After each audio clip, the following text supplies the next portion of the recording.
Pemirsa, rekaman video anggota DPR meminta jatah menjadi bukti bahwa BUMN masih menjadi sapi perah. Dalam rapat dengar pendapat Komisi 7 dengan Dirut Pertamina, Ramson Siagian dari fraksi Gerindra mengungkit soal sumbangan sarung. Sedangkan Muhammad Nasir dari fraksi Demokrat mengungkit soal penyaluran CSR. Apa kabar transformasi BUMN yang dicanangkan Erick Thohir? Kalau periode kemarin, pas dapil saya butuh sarung, saya WA Bu Dirut, langsung dikirim 2.000 sarung. Sekarang satu sarung pun udah nggak bisa, katanya harus ke Pak Erick semua gitu. Nah, ini ada udah komen. Iya.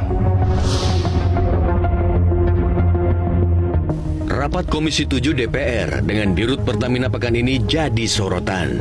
Salah satu penyebabnya, permintaan anggota DPR dari fraksi Partai Gerindra yang mempersoalkan sulitnya mendapatkan sumbangan sarung dari BUMN PT Pertamina.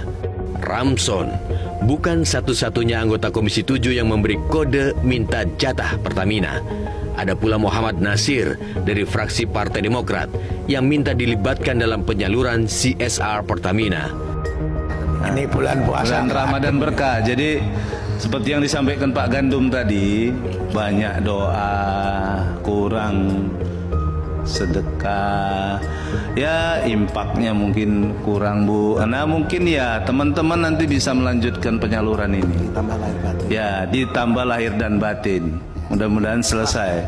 Jadi mungkin itu Bu yang paling penting, Bu Dirut, Pak Dirut dan teman-teman direksi yang lain. Perilaku tak terpuji anggota Dewan ini ternyata sudah lama terjadi. Muhammad Nasir yang merupakan kakak mantan Bendahara Umum Partai Demokrat M. Nazarudin juga terekam kamera saat meminta dilibatkan dalam penyaluran CSR Pertamina pada 2020. Nasir bahkan meminta Corporate Secretary Pertamina diganti bila tidak mengakomodasi keinginannya. Masalah CSR, ini kita udah masa sidang pertama, pulang ke dapil nggak bawa apa-apa. Nah, jadi kita minta apa kita buat polanya seperti tahun dulu atau kira-kira seperti apa, Bu Dirut? Gimana Bang, tahun dulu tuh bagaimana Bang? Wah, sabar gitu. Jadi maksud saya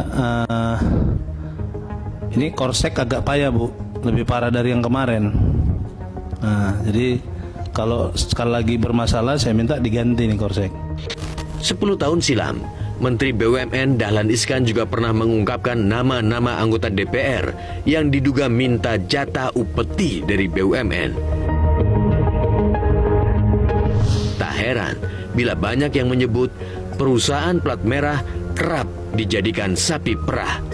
Padahal Menteri BUMN Erick Thohir sudah mencanangkan perubahan tata kelola BUMN menjadi korporasi yang profesional. Kita bukan melihat BUMN itu hanya sebagai sapi perah ataupun tempat kita memperpanjang daripada birokrasinya. Perusahaan-perusahaan BUMN ini menjadi sebuah ekosistem lokomotif yang bisa menjaga tentu persaingan Indonesia di dunia.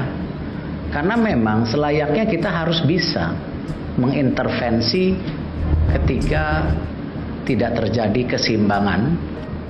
Tahun ini kita harus menjadi kementerian pertama yang e-government. Sepakat? Erick juga sudah merancang 2 strategi agar BUMN tidak lagi menjadi sapi perah. Pertama, privatisasi atau IPO perusahaan negara sebanyak-banyaknya. Menurut Erick, dengan menjadi perusahaan publik, BUMN dituntut transparan kepada pemegang saham.